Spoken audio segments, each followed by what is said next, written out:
mình men chỉ lan SUV ขนาด ធំ ធម្មតាណាតែជាឡាន SUV ខ្នាតធំ6កៅអីដែលផ្ដល់ជាមួយនឹងលក្ខណៈថាទូលាយមែនតើបងប្អូនអរគ្នាមានទាំងតុនៅកន្លែងនេះ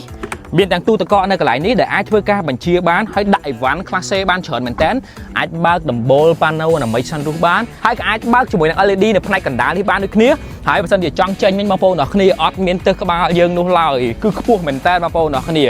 ចំពោះរថយន្តនេះមិនមែនជា SUV បណ្ឌិតធម្មតាណាតែជាឡាន SUV មួយដែលបំពាក់ជាមួយនឹង motor 3 តែម្ដងហើយអាចផលិតកម្លាំងសេះបាន880សេះជាង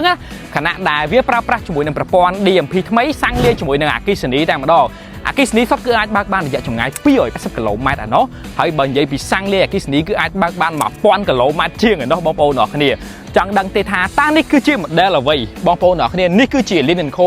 900ដែលនាំចូលដោយ SDB Cambodia តែម្ដងបើយើងមើលអំពីរូបរាងរបស់ Lynk & Co នេះគឺមិនងាយច្រឡំជាមួយនឹងឡាន SUV ផ្សេងនោះឡើយបើសិនជាបងប្អូនចាប់អារម្មណ៍អាចតាក់ទងទៅកាន់ Lynk & Co Cambodia បានជម្រាបលាបាយបាយ